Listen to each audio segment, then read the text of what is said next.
Hi, everybody. I'm Brittany Lewis, a breaking news reporter here at Forbes. Joining me now is Stevie O'Brien, lawyer and government and public policy expert with McMillan. Stevie, thank you so much for joining me. Thank you for having me. It is an historic conversation we are about to have. Canada had an election on Monday night, and our first conversation was at the beginning of January, and that was when Prime Minister Justin Trudeau was stepping down. And you told me that Liberals were polling the lowest they had ever been in modern history. Well, less than 4 months later, the Liberal Party in Canada made quite the comeback. Mark Carney was elected as Prime Minister. Talk to us exactly how this happened. What's the reaction? Tell us more. So this was a historic turnaround, sort of unprecedented in Canadian politics. You're right. Our first conversation, the Liberals were around 16%. And at the end of last night, they won the popular vote. They won the most seats in the House. There's still some ballots being counted, so the possibility of a majority government is still alive. But either way, they formed government and it's something that 4 months ago we wouldn't have believed could happen. I'd say the reasons, there are a couple triggering events. So the resignation of Prime Minister Trudeau followed quickly by a very fast Liberal leadership convention, which brought in Mark Carney, sort of an outsider and a he's not a politician, but he is a world-class economist. You also match that with the inauguration of President Trump and the conversations about tariffs in the 51st state. And all of those things kind of came together to give the Liberal Party a massive surge in the polls. Yeah, so I want to talk about that a little further because we had another conversation in March, and that's when Mark Carney, he overwhelmingly won in a landslide to replace Trudeau. How has he been doing? Apparently, Canadians think pretty good if he won again last night. You know what he's been doing? He's been doing an excellent job. I think he's meeting the moment. We're not in Canada looking for theatrics. I think we want bland competence, and that is what he's got in spades. And Pierre Poilievre, who was the conservative leader, he was called Maple MAGA. And it's very clear based on what has happened the past couple of months that Canada is rejecting Trumpism, anything that looks or resembles President Trump, they don't want. And what was Mark Carney's platform? Was it that he's not Trump, that he's not theatrical, that he is pushing that type of politic away? It was a much more positive campaign. The Liberals ran on positivity and on hope, and the Conservatives sort of ran on fear and a need for change.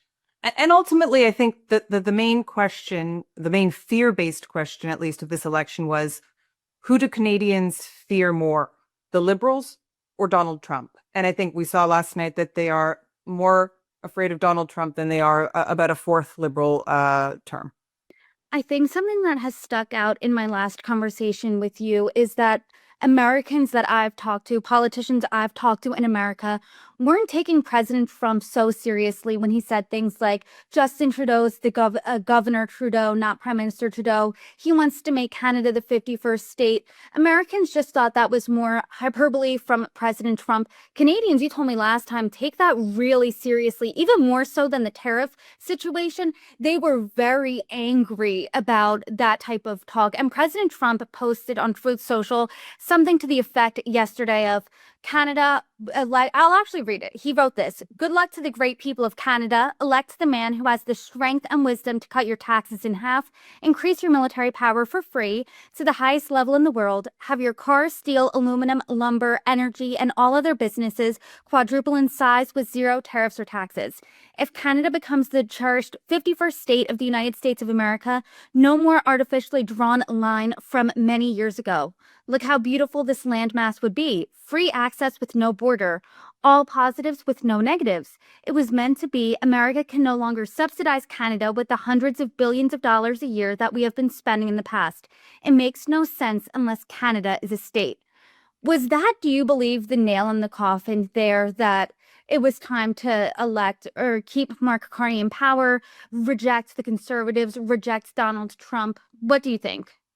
I definitely think that President Trump's comments about the 51st state and sort of threats about sovereignty are absolutely the motivating factor behind many people voting Liberal, and the sort of the collapse of some of our smaller, because we're not a two-party system, we're normally a 4 or 5 party system, but all of the smaller parties sort of collapsed their vote to support the Liberals, to stand up to this threat. I think that most Canadians still find it, very offensive and very concerning, and are happy that Prime Minister Carney's sort of "never 51" is a catchphrase. "Elbows up," a hockey term, is another saying that is becoming quite popular here. And there are people at rallies with hockey sticks with Canadian flags. So people are concerned, and they think that Prime Minister Carney will be the best to sort of guide through this sort of tumultuous time in our relationship. As you said, this is a historic election, an unprecedented time. It was a major comeback for the Liberal Party. The Conservative leader, Poilievre, he lost his parliamentary seat, but how badly did Conservatives take a beating last night? Or, I mean, as you noted, it is still pretty close. So, except it is close between a minority and a majority government. The Liberals have definitely won the election. A majority just means they don't need to barter with some of the smaller parties for to have their legislation approved. They would have been able to just sort of move things forward a lot easier. The another interesting thing, and this election was full of twists and turns. So yes, Poilievre lost his seat, which he had held for 20 years. At the same time, the Conservatives did lose, but they had polled at the highest percentage they have polled in modern history, and they picked up seats that they didn't have in the last election. So he can arguably say he did very well in this election. The Liberals just did better, completely unexpectedly better. So I think there's going to be a big conversation within the Conservative Party about what to do next. You had mentioned that there was a full rejection of Maple MAGA, or Timbit Trump, as others have called him. But I think what we see in the polls is that actually there was 40%. He received over 40% of the vote. So that's a lot of people who were not turned off by his rhetoric, by Poilievre's slogans and sort of attack dog style. Many liked that. Many did not. I guess my next question, I don't know if it's too early, but is there any idea in the Conservative Party of where they go from here? Because as you said, it's kind of like a mixed bag. Hey, 40% still likes this message. I mean, Poilievre did lose a seat that he held for years. He didn't become prime minister, but is there any indication of where Conservatives go next, what direction they take? I think the dust is going to have to settle, and I think there's going to be a lot of conversations and probably a lot of infighting about what the direction to go is, whether to keep and try again. Maybe in another couple of years, minority governments don't tend to last a full mandate, or to change course. And I think they're going to have to do a lot of reflection. For the last 2 years, they looked like they were sailing into a supermajority. They were 26 points ahead in the polls, and they lost that in the last 3 months. And I think everybody's still reeling.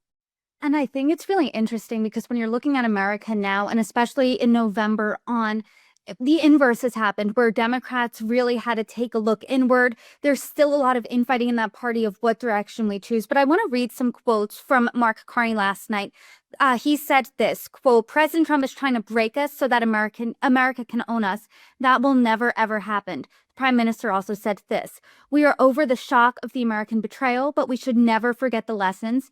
And our old relationship with the United States, a relationship based on steadily increased integration, is over." As we know, Canada is a neighbor of the United States, long-standing allies, one of our biggest trade partners. I mean, where does this relationship go? When he's saying the old relationship is over, saying things like America betrayal, what happens next? What do Canadians want to see from Mark Carney when it comes to dealing with President Trump and America?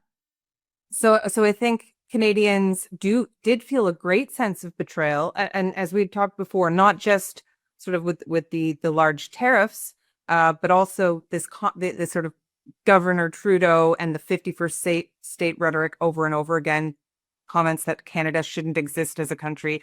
Very offended. The relationship is not what it was. I think what Canadians want out of Carney, and one of the reasons that he won, is he has impeccable financial credentials. He is the man for the moment. He was former governor of the Bank of Canada and the Bank of England. He was at Goldman Sachs. He's been in our department. He helped Canada through the '08 financial crisis. He's the man for the moment. So I think they're expecting him to negotiate with President Trump a new trade deal, but also to use his international network to build closer ties to for Canada with our European and other trading partners, and to really strongly look to diversify who we trade with.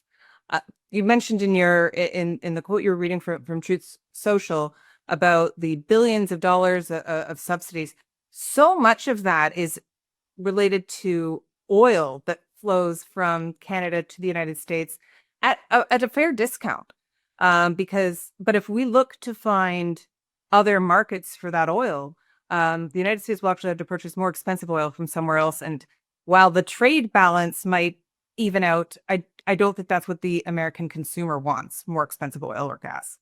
I'm curious what Canadians want to see with these tariff talks, because when it comes to this, President Trump, I know from American politics, doesn't want to appear weak. He wants to see leaders coming to him to strike a deal. I know when it comes to China, President Xi, he's not coming to the table. President Trump has retaliated with exorbitant tariffs. There's a tit for tat there.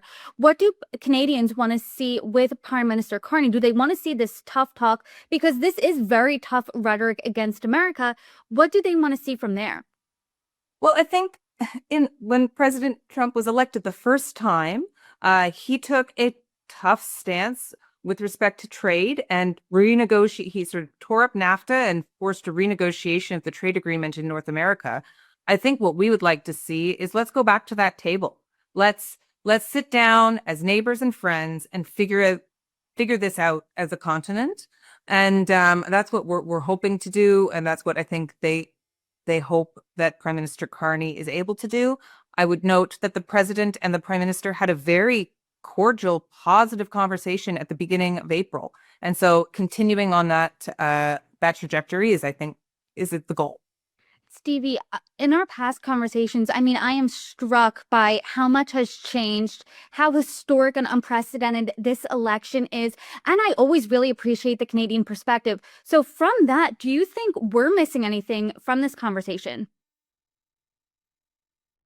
So this election was largely influenced by what was happening south of our border, and the comments made by President Trump had impacts on our polls for sure. But there is another story that was also going on. Sort of, if that was the top line ballot issue, the second one was cost of living, and I think that Canadians are still struggling with that, as many in America, Australia, Britain are, and that I think Prime Minister Carney is also going to need to spend some time focusing on housing, focusing on the cost of groceries. And so it's that challenge. She's going to have to balance that while still spending money on defense and looking for new trading partners. Well, this fascinating conversation once again, and I hope we can talk as Prime Minister Carney continues on his journey as the leader of Canada. Thank you again so much for the conversation. You're welcome back anytime. My pleasure. Thank you so much.